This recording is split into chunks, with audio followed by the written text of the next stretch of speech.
Hi everybody, this is Alchemist2 and I'm back again with another series review.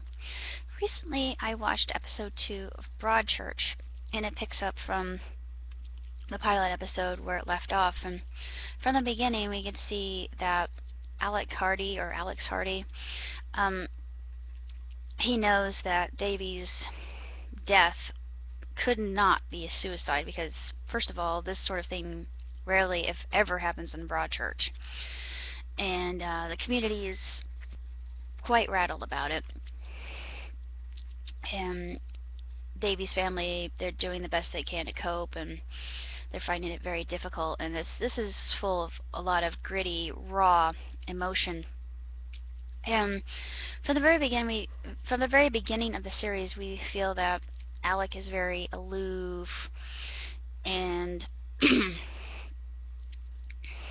rash and harsh and brash, and he is a play it by the rules, call a spade kind of personality. But in this particular episode, he is revealed to have more vulnerability or humanness because he has panic attacks. It's right after he is studying the photographs of Davy himself, and I think it just a wave of emotion just floods him, and he goes into a panic. It's a very well executed scene. It just makes you feel like you're experiencing the panic with him. Now, Broadchurch to me is a series that stands on its own, and it's very ironic in the way that they have the beach, this just idyllic setting, and then you have something like this happen, and the entire community is shaken. It kind of reminds me of Under the Dome in a way, even though it's an entirely different series. Sorry, it just has the same kind of feeling.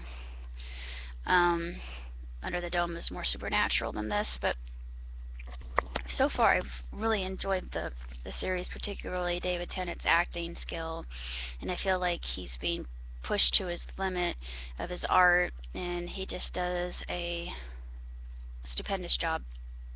He's a consummate actor. In this particular episode, we have more revelations. For instance, Beth, she just flips out. She undergoes a massive rage, which is understandable, seeing that she lost one of her sons. And of course, the vicar comes up to her and he says, "Beth," she's in fetal position right next to her car after she's just hammered it over 3 or 4 times, and he tries to assuage her, do whatever he can. He says, "Are you okay?"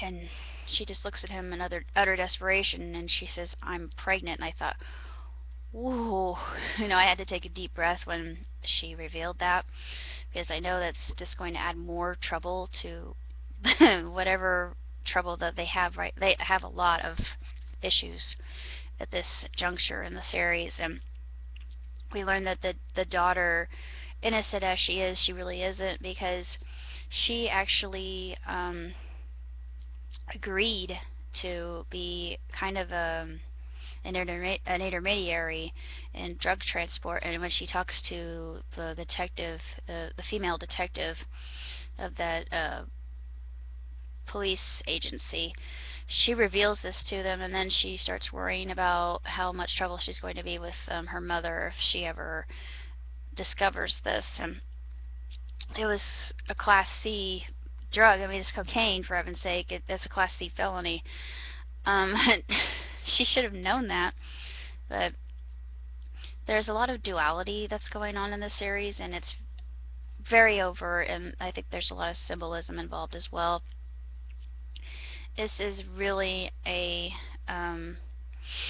fascinating account of how families cope, especially after something so drastic and devastating as the death of somebody's own child.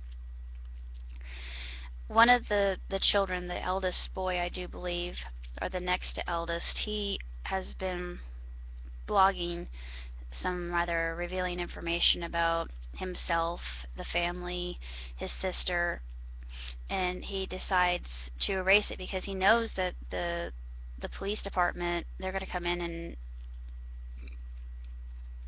exact evidence from him. They have a warrant to do so. They do. They get the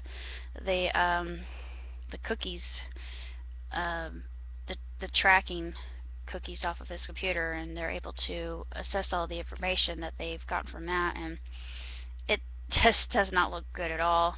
There's a lot of illegal activity that's been going on, and I think that the next eldest is one who has witnessed it.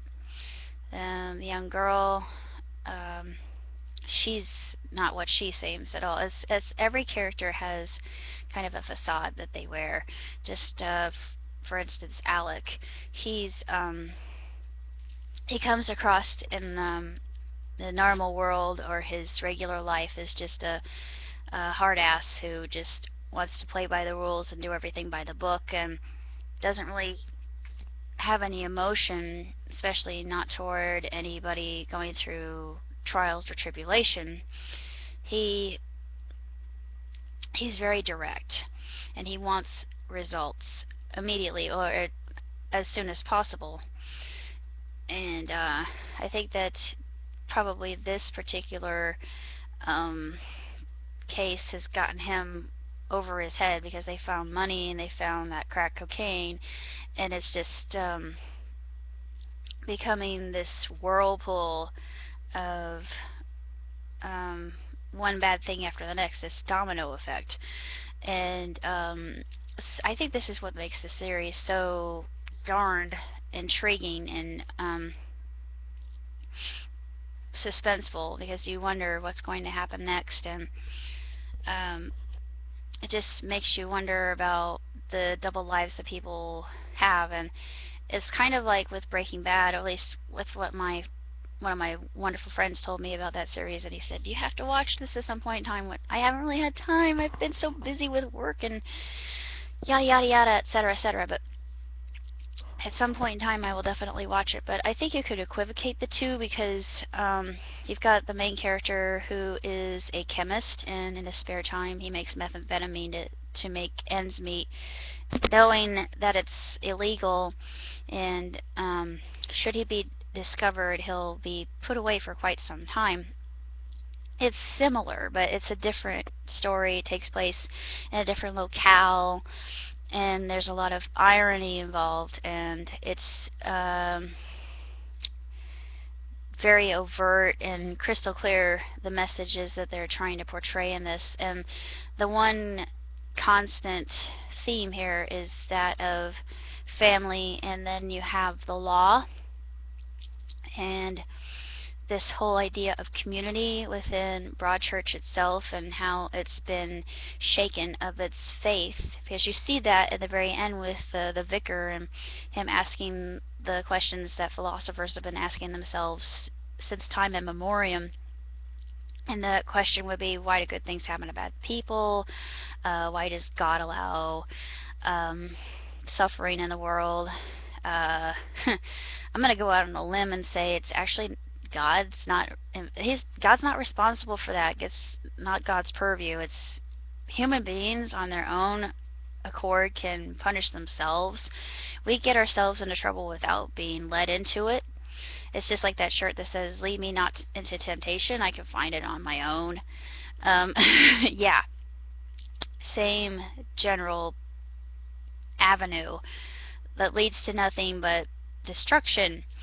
Humans are prone to make mistakes because of our nature. We're fallible.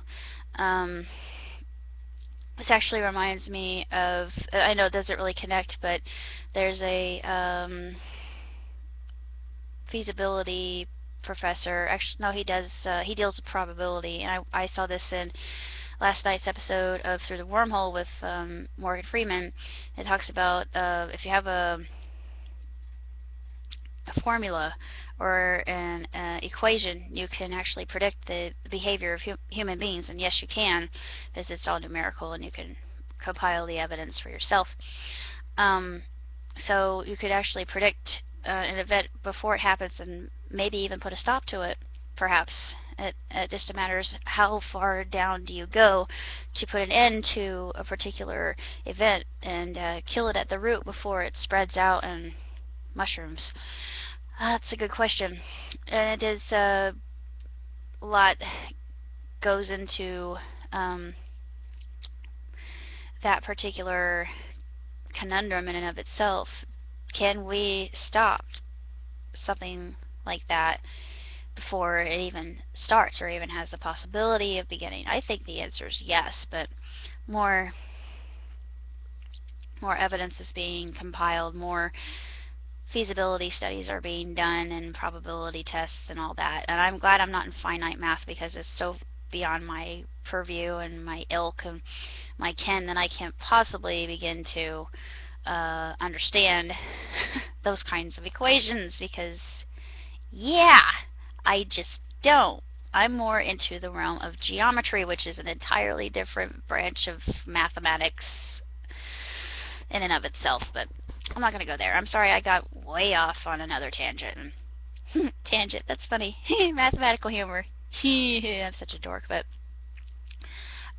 this episode just made you think quite a bit, and I like this particular one because you get to see more humanness to Alec or Alex. I'm not sure whether Rick or Alex, and someone please correct me. I don't want to get it wrong. I want to get it right from here on out. If anybody else watches Broadchurch, let me know if I'm getting the name wrong or right, or if I need to be reproved or chastised. Don't chastise me. I don't like being chastised. That's pretty much all I have to say about Broadchurch this particular episode around. I'm looking forward to more episodes in the future, and I'm just happy to see David Tennant doing a really bang-up job, and just the whole idea of the series itself is really quite excellent, and BBC always puts out top-notch entertainment, and that goes without saying, me being an Anglophile, and just loving those Brits so very, very much. They're so near and dear to my heart. It's part of my heritage, for heaven's sake. I have to. It's just really quite the fantastic, fabulous, incredible, gripping series that you thought it would be from the very get-go. If you had seen the trailer like I did, thought, oh, I'm going to like this. And yeah, if you like mystery or suspense or thrillers, yeah, this is going to be your cup of tea.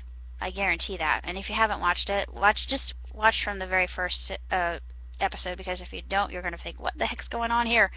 But they actually do a little bit of a recap in every beginning of the episode, where they show the overview from the very edge of the precipice where Davy's looking. You see Davy, the back of Davy's head, and the blood running down his hand, and him looking over the edge of Broadchurch, the beach itself.